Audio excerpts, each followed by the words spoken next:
నమస్తే, welcome to special focus. This is Sunil.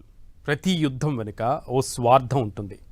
ఆ స్వార్థం ఎప్పుడూ యుద్ధాన్ని రగిలిస్తూనే ఉంటుంది. పశ్చిమాసియా ఉద్రిక్తతలకు పక్కాగా సరిపోయే మాట ఇది.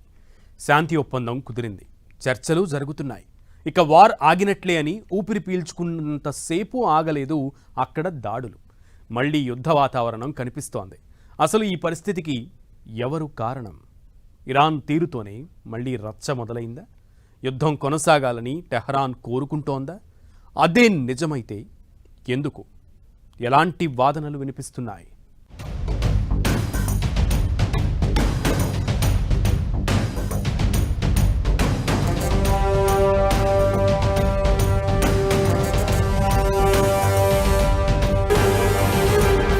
పశ్చిమాసియాలో మళ్లీ యుద్ధ వాతావరణం.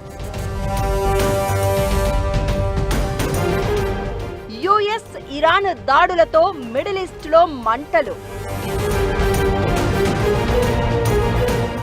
మళ్లీ ఉద్రిక్తతలకు ఇరాన్ తీరే కారణమా?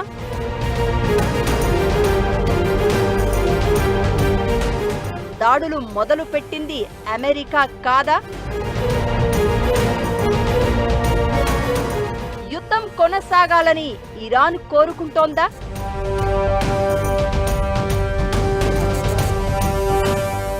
యుద్ధం కొనసాగితే ఇరాన్కు లాభమేంటి?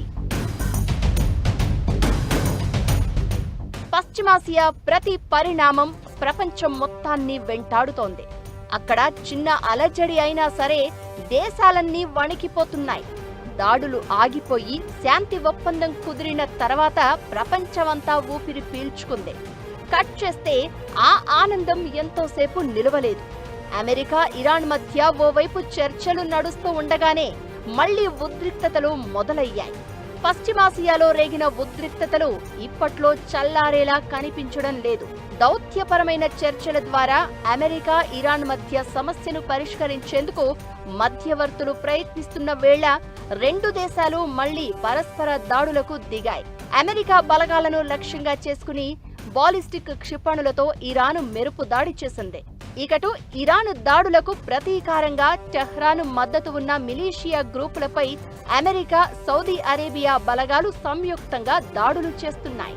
తూర్పు ఇరాక్లోని ఇరాన్ మద్దతు ఉన్న ఉగ్రవాద శిబిరాలు, ఆయుధ డిపోలు, లాజిస్టిక్స్ కేంద్రాలపై అమెరికా, సౌదీ యుద్ధ విమానాలు విరుచుకుపడ్డాయి. ఐఆర్జీసీ 30కి పైగా డ్రోన్ దాడులు జరగగా దానికి బలమైన సమాధానంగా సంయుక్త వైమానిక దాడులు చేపట్టినట్లు అమెరికా తెలిపింది.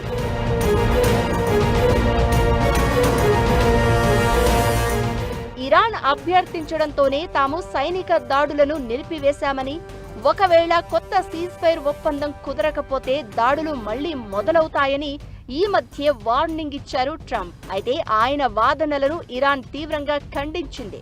అమెరికాతో ఎలాంటి చర్చలు జరిపే ప్రణాళికలు తమ దేశానికి లేవని అంటోంది.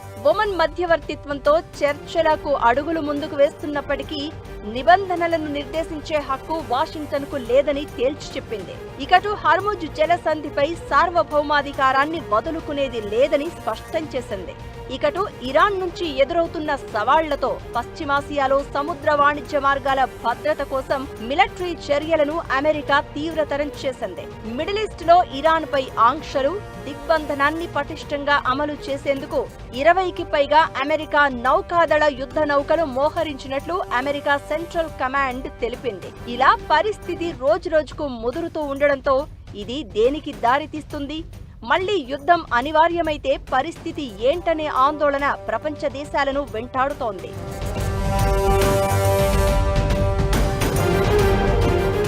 కాల్పుల విరమణ ఒప్పందం కుదరడం, ఆ తర్వాత శాంతి చర్చలు కూడా పాజిటివ్ గా కనిపించడంతో ఆ మధ్య దాదాపు వారం రోజులు మిడిల్ ఈస్ట్ లో క్షిపణి దాడులు ఆగిపోయాయి.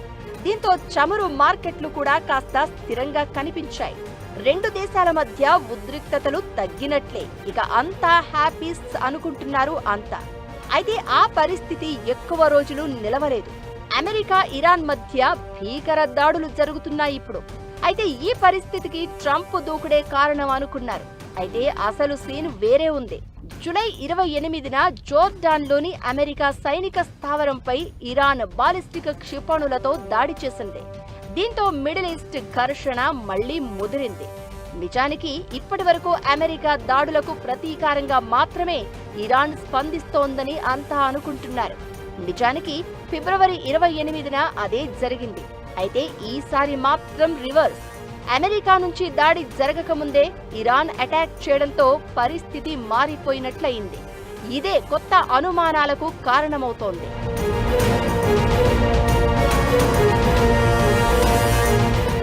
కొన్ని వారాలుగా అమెరికా, ఇరాన్ ఒకదానిపై ఒకటి ప్రత్యక్ష సైనిక చర్యలు ప్రకటించలేదు. దీంతో ఉద్రిక్తత తగ్గుతుందనే ఆశలు కనిపించాయి. మరి ముఖ్యంగా ప్రపంచ చమురు రవాణాలో కీలకమైన హార్ముజ్ జలసంధి ప్రాంతంలో పరిస్థితులు కుదుట పడతాయని భావించారు. అయితే ఇరాన్ క్షిపణి దాడితో ఆ ఆశలన్నీ చెదిరిపోయిన పరిస్థితి. ముందుగా కాల్పులు ప్రారంభించింది ఇరానే అని అమెరికా అధికారులు ఆరోపించారు. ఇరాన్ క్షిపణి దాడి జరిగిన తర్వాతే అమెరికా, సౌదీ అరేబియా కలిసి ఇరాక్లో ఇరాన్ మద్దతు ఉన్న మిలీషియా స్థావరాలపై దాడులు చేశాయి. నిజానికి ఈ యుద్ధం ఎప్పుడు ఆగుతుందా అని ట్రంప్ కూడా భావించినట్లు కనిపించారు. కాల్పుల విరమణ, శాంతి ఒప్పందం దిశగా వేగంగా అడుగులు వేసింది అందుకే. అయితే ఇరాన్ మాత్రం యుద్ధాన్ని ముందుకు తీసుకెళ్లాలి అన్నట్లుగా కనిపించింది. జోర్డాన్లోని Muwaffaq Salti air base, America central command కు సంబంధించిన మరో సైనిక కేంద్రాన్ని లక్ష్యంగా చేసుకుని ఐఆర్జీసీ 5 బాలిస్టిక్ క్షిపణులను ప్రయోగించినట్లు సమాచారం. ఈ దాడితోనే పరిస్థితి మళ్లీ మొదటికి వచ్చినట్లు తెలుస్తోంది.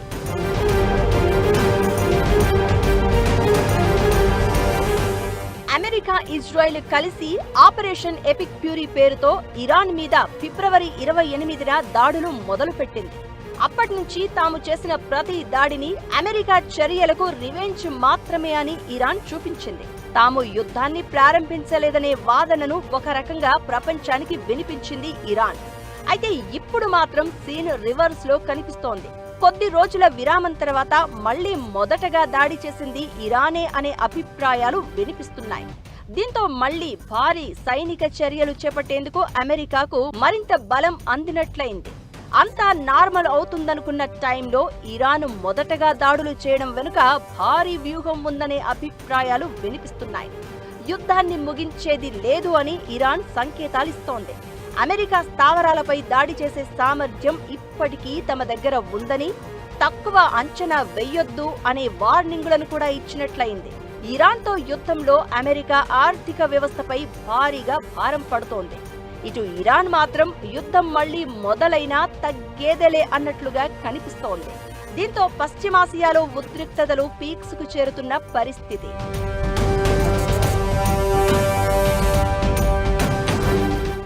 ఇది ప్రపంచమే అవాక్కయ్యేలా చేస్తున్న సంఘటన. అమెరికా ఊహించని ప్రతిఘటన. యుద్ధంలో అడ్డుకోవడం కాదు, అగ్రరాజ్యంతో చుక్కలకు స్పెల్లింగ్ రాయిస్తోంది ఇరాన్. అసలు అమెరికాను ఢీకొట్టి ఇరాన్ ఎలా ఇంత స్ట్రాంగ్గా ఉంటోంది? మళ్లీ చేయాల్సి వచ్చినా యుద్ధానికి సిద్ధం అనే సంకేతాలు ఎందుకిస్తోంది? చైనా, రష్యా సపోర్ట్తోనే ఇది సాధ్యం అవుతుందా? ఇక అటు ఇరాన్ యుద్ధంతో అమెరికాకు ఆయుధాల కొరత వస్తోందా?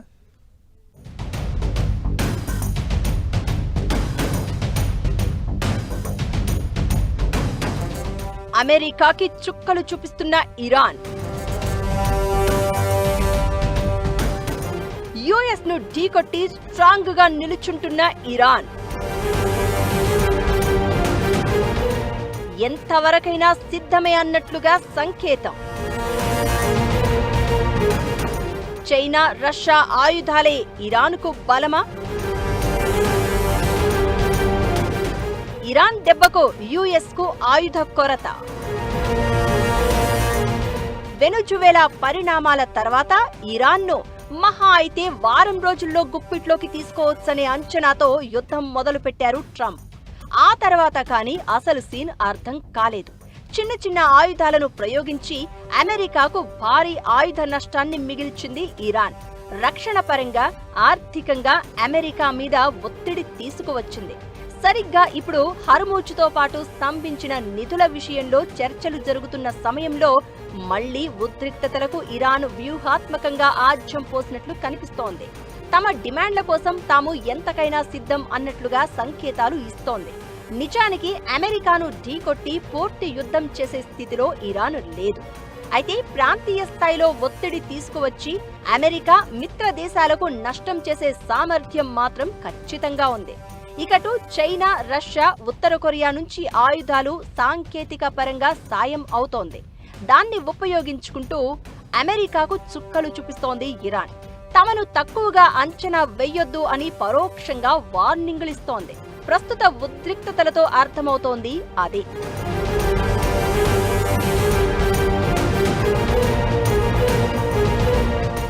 అమెరికాతో ఉద్రిక్తతలు కొనసాగుతున్న వేళ ఇరాన్ తన వైమానిక రక్షణ వ్యవస్థను మరింత బలోపేతం చేసేందుకు చర్యలు వేగవంతం చేస్తోంది. చైనాలో తయారైన భుజంపై మోసుకెళ్లే వాయు రక్షణ క్షిపణి వ్యవస్థలను ఇరాన్ కొనుగోలు చేయనున్నట్లు తెలుస్తోంది. మొదటి విడతలో సుమారు 400 క్షిపణి లాంచర్లు పాక్ నుంచి ఇరాన్కు చేరనున్నట్లు సమాచారం. ఈ ఒప్పందం విలువ 60 నుంచి $70 మిలియన్ మధ్య ఉండే అవకాశం ఉంది. ఇకటు చైనాలో తయారైన QW-12, FN-16 లాంటి స్వల్ప శ్రేణి వాయు రక్షణ క్షిపణి వ్యవస్థలను కూడా ఇరాన్ కొనుగోలు చేసేందుకు రెడీ అవుతోంది. దీనిపై ట్రంప్ ఘాటుగా రియాక్ట్ అయ్యారు. పాక్ పేరు ఎత్తకుండా డ్రాగన్ కంట్రీపై అసంతృప్తి వ్యక్తం చేశారు. చైనా నిజంగానే ఇరాన్కు ఆయుధాలు సరఫరా చేస్తే తీవ్ర నిరాశకు గురవుతానని అన్నారు. ఇరాన్కు ఆయుధాలు పంపబోమని చైనా అధ్యక్షుడు జిన్పింగ్ గతంలో తనకు హామీ ఇచ్చారని గుర్తు చేశారు. ఇరాన్కు ఆయుధాలు సరఫరా చేసే దేశాలపై భారీ సుంకాలు విధించే అవకాశాన్ని కూడా అమెరికా గతంలో హెచ్చరించింది. ఈ పరిణామాలు మధ్యప్రాచ్య ప్రాంతంలో భద్రతా పరిస్థితులపై మరింత ఆసక్తిని రేకెత్తిస్తున్నాయి.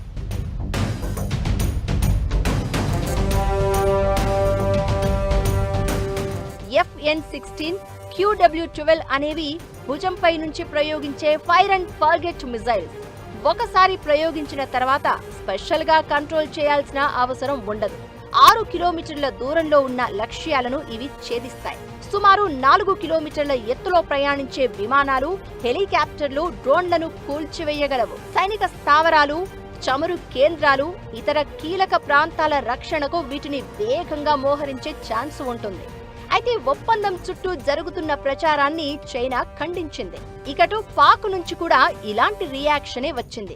ఈ ఎపిసోడ్లో తమకు ఎలాంటి పాత్ర లేదని పాకిస్తాన్ సైన్యం మీడియా విభాగం క్లారిటీ ఇచ్చింది. అయితే ఆ రెండు దేశాలను కూడా నమ్మే పరిస్థితి లేదు.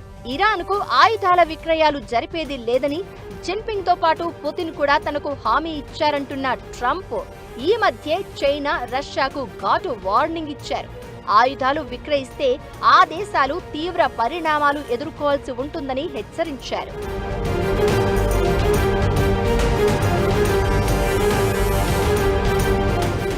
ఇకటు ఇరాన్ కొట్టిన దెబ్బకు అమెరికా క్షిపణుల నిల్వలు భారీగా తగ్గిపోయాయి. దీంతో వాటిని వేగంగా భర్తీ చేయడానికి అమెరికా రక్షణ శాఖ ప్రముఖ రక్షణ రంగ సంస్థ లాక్హీడ్ మార్టిన్ తో $59 బిలియన్, అంటే దాదాపు 5 లక్షల కోట్లతో భారీ ఒప్పందాన్ని ఇచ్చింది. వచ్చే 7 ఏళ్లలో పేట్రియాట్ క్షిపణుల ఉత్పత్తిని 3 ఇంతలు పెంచాలనేది టార్గెట్. ఈ ఏడాది ఏప్రిల్లోనే PAC-3 MSE క్షిపణుల తయారీ పెంచేందుకు లాక్హీడ్ మార్టిన్ కు $4.7 బిలియన్ ఒప్పందం లభించింది. ఇప్పుడు దానికి అదనంగా $53.86 బిలియన్ విలువైన కొత్త అగ్రిమెంట్ యాడ్ చేసింది. ప్రస్తుతం ఆ కంపెనీ ఏడాదికి 600 పేట్రియాట్ క్షిపణులను తయారు చేస్తూ ఉండగా కొత్త ఒప్పందం ప్రకారం 2030 నాటికి ఏడాదికి దాదాపు 2000 మిజైల్స్ తయారు చేయాలని లక్ష్యంగా పెట్టుకుంది. పశ్చిమాసియా ఘర్షణల సమయంలో ఇరాన్ వేల సంఖ్యలో క్షిపణులు, డ్రోన్లతో దాడులు చేసింది. వాటిని అడ్డుకోవడానికి అమెరికా, దాని మిత్ర దేశాలు పెద్ద ఎత్తున పేట్రియాట్ క్షిపణులను యూజ్ చేశాయి. దీంతో అమెరికా దగ్గర ఉన్న నిల్వలు వేగంగా తగ్గిపోయాయి. యుద్ధం కారణంగా అగ్రరాజ్యం కూడా ఇబ్బందులు పడుతూ ఉంటే ఇరాన్ మాత్రం తగ్గేదేలే అన్నట్లుగా అడుగులు వేస్తోంది. యుద్ధాన్ని కొనసాగించాలనే వ్యూహంతో అమెరికాకు వార్నింగులు ఇస్తోంది.